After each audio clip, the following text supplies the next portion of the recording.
Assalamualaikum warahmatullahi wabarakatuh. Kami dari kelompok 7 akan membahas materi mengenai larangan zina.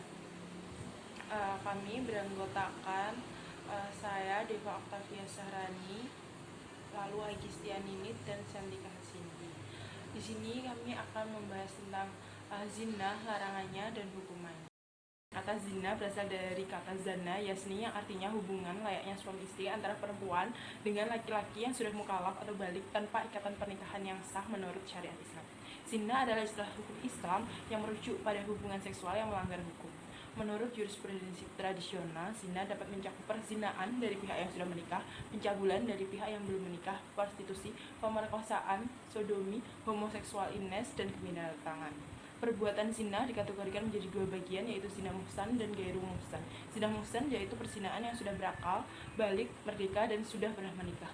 Hukuman terhadap zina muhsan yaitu dirajam atau dilempari dengan batu sederhana sampai meninggal. Sedangkan zina gairu muhsan yaitu perzinaan yang masih lajang dan belum pernah menikah, hukumannya yaitu dicederai 100 kali dan diasingkan selama 1 tahun. Hukum zina. Terkait hukum zina, semua ulama sepakat bahwa hukumnya haram. Bahkan zina dianggap sebagai puncak keharaman. Hal tersebut didasarkan pada firman Allah dalam surat Al-Isra ayat 32. Menurut pandangan hukum Islam, perbuatan zina merupakan dosa besar yang dikategorikan sebagai perbuatan yang keji, hina, dan buruk. Meskipun rajam untuk zina tidak disebutkan dalam Al-Quran, namun semua setuju atas dasar hadis bahwa itu akan dihukum dengan rajam jika pelakunya adalah muhsan, yaitu yang dewasa, bebas, muslim, dan telah menikah. Dengan beberapa memperpanjang hukumnya ini adalah kasus-kasus tertentu lainnya dan hukum yang lebih ringan yang ditentukan dengan skenario lainnya. Pelanggar harus bertindak atas kehendaknya sendiri. Menurut jurisprudensi tradisional, zina harus dibuktikan dengan kesaksian 4 saksi mata tentang tindakan penetrasi yang sebenarnya atau pengakuan yang diulang 4 kali dan tidak ditarik kembali kemudian.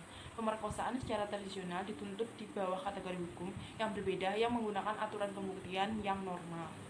Hukum bagi pezina. Dalam hukum Islam, zina dikategorikan menjadi 2 bagian, yaitu zina muhsan dan gairu muhsan.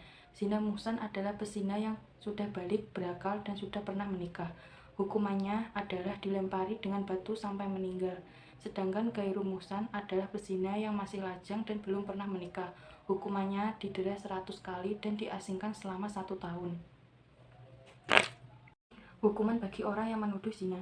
Untuk meyakinkan perihal terjadinya zina, syaratnya harus ada 4 orang saksi, laki-laki yang adil, karena kesaksian 4 orang wanita tidak cukup untuk dijadikan bukti, sebagaimana 4 orang kesaksian laki-laki yang fasik.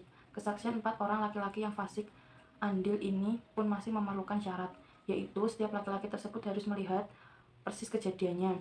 Andaikan seorang dari 4 saksi menyatakan kesaksian yang berbeda dengan kesaksian 3 orang lainnya, atau salah satu seorang di antara mencabut kesaksiannya, maka terhadap mereka semuanya dijatuhkan hukuman menuduh zina. Hukuman bagi yang menuduh zina terhadap perempuan baik-baik dengan didera sebanyak 80 kali deraan. Hal ini didasarkan pada firman Allah dalam Quran surat An-Nur ayat 4. Sekarang menjadi sangat jelas bahwa Islam melarang keras hubungan seksual atau hubungan biologis di luar pernikahan apapun alasannya.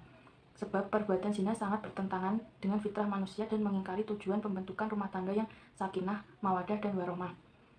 Dampak negatif zina. Banyak dampak negatif yang ditimbulkan dari bebas. Bergaul memang perlu, tetapi harus dilakukan dalam batas wajar dan tidak berlebihan. Adapun dampak negatif dalam berzina adalah mendapatkan laknat Allah dan Rasul, dijauhi dan dikucilkan oleh masyarakat, nasab menjadi tidak jelas, anak hasil zina tidak bisa dinasabkan kepada bapaknya. Yang terakhir, anak hasil zina tidak berhak mendapat warisan.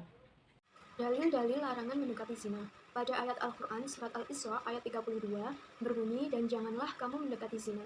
Zina itu sungguh suatu perbuatan keji dan suatu jalan yang buruk. Terdapat 3 dampak negatif dari perbuatan zina yang menimpa pada saat di dunia dan di akhirat. 1. Menghilangkan wibawa pelaku zina. Yang kedua, mengakibatkan kekafiran perbuatan zina. Yang ketiga, mengurangi umur perbuatan zina. Sedangkan pada ayat Al-Quran surat An-Nur ayat 2 berbunyi, pezina perempuan dan pezina laki-laki deralah masing-masing dari keduanya 100 kali.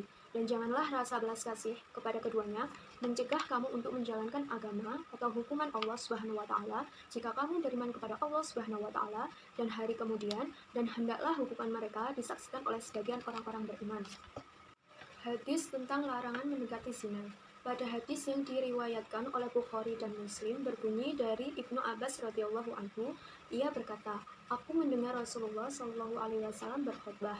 Ia berkata, jangan sekali-sekali seorang laki-laki berkhalwat atau menyepi dengan seorang perempuan, kecuali beserta ada mahramnya, dan janganlah seorang perempuan melakukan musafir kecuali beserta ada mahramnya. Sedangkan hadis yang diriwayatkan oleh Imam Ahmad berbunyi, barang siapa beriman kepada Allah Subhanahu wa taala dan hari akhir, maka janganlah berdua-duaan dengan wanita yang tidak bersama mahramnya, karena yang ketiga adalah setan. Upaya pencegahan dari perbuatan zina. 1. Menjaga pergaulan yang sehat. Yang kedua, menjaga aurat. Yang ketiga, menjaga pandangan. Yang keempat, menjaga kehormatan. Yang kelima, meningkatkan aktivitas dan rajin berpuasa.